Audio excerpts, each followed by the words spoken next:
60 Cup Series wins, 3 Daytona 500 trophies, a co-owned team reshaping NASCAR's future. And yet, the most important victories in Denny Hamlin's life never happened on a racetrack. What you're about to hear isn't just a story about a Hall of Fame caliber driver.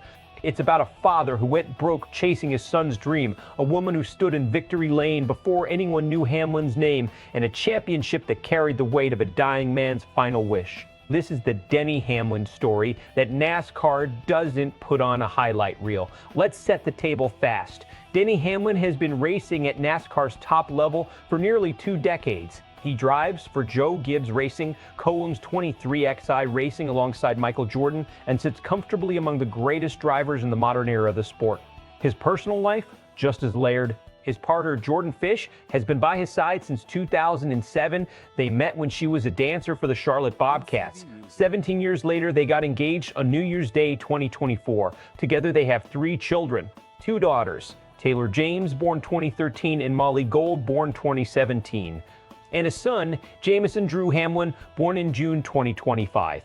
Just days after that birth, Hamlin climbed back in his car and won a Cup Series race. That's the kind of man we're talking about, and behind all of it, a mother and a father who sacrificed everything so that their son could chase 200 miles per hour. Here's what most casual fans miss about Denny Hamlin. When you look at the record books, the wins, the near championships, the longevity, it's easy to file him under elite driver, decorated career. But the foundation of everything Hamlin has built was poured long before NASCAR ever handed him a sponsor check.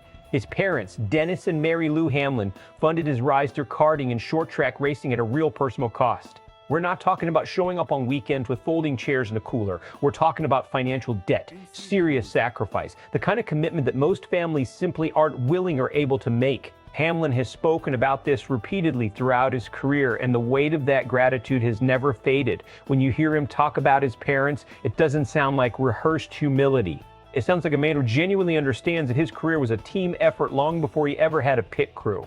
That context matters because it reframes how we interpret Hamlin's relentless competitive drive.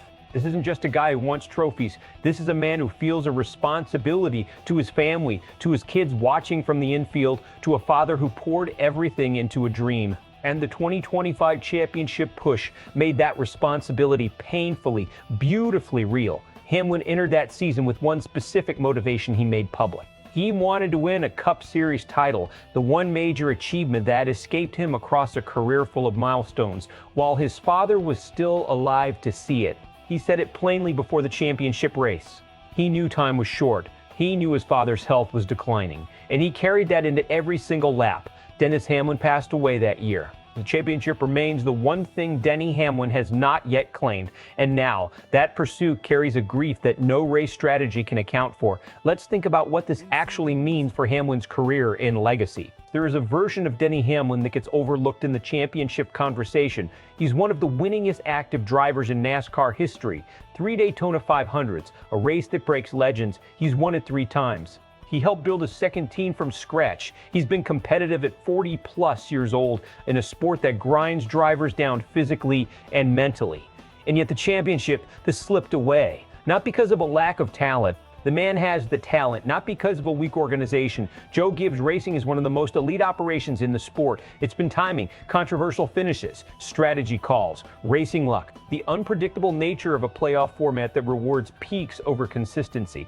But here's the deeper layer, the psychological weight Hamlin has been carrying. He's been racing with urgency for reasons that go beyond standings. His engagement to Jordan Fish after 17 years together wasn't just a personal announcement, it was a signal of a man organizing his life with intention.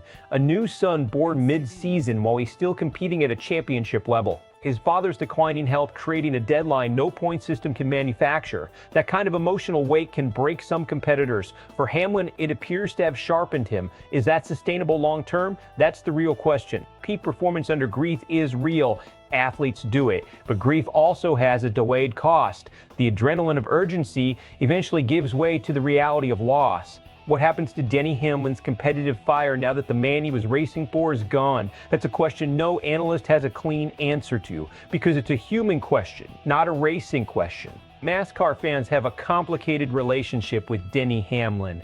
He has polarizing tendencies on the track. He's willing to race hard, willing to push the line, and he doesn't apologize for it. That earns him respect from some corners and friction from others. But this storyline, the family story, the father, the championship chase, cuts through the rivalry noise completely. When Hamlin spoke publicly about wanting his father to witness a title, it landed differently than typical pre-race bulletin board material. It felt unguarded, specific, true. The media has largely treated it with the gravity it deserves.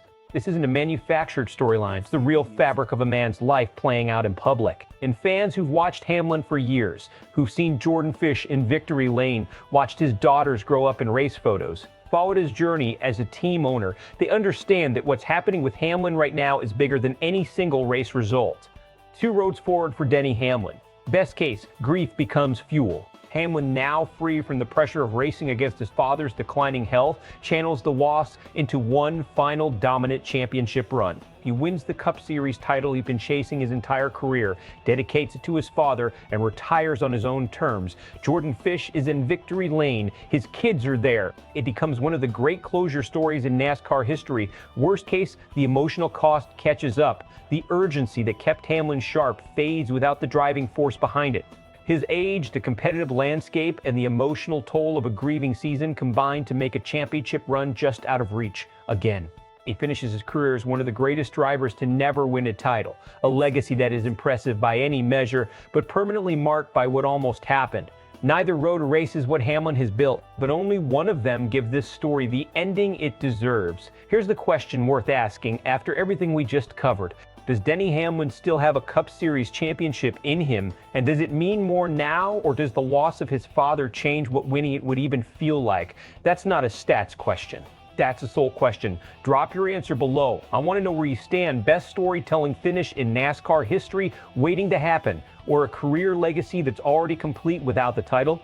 And if you want more stories like this, the ones behind the helmet, not just the race results, make sure you're subscribed, because Sportswire USA covers the sport the way it deserves to be covered.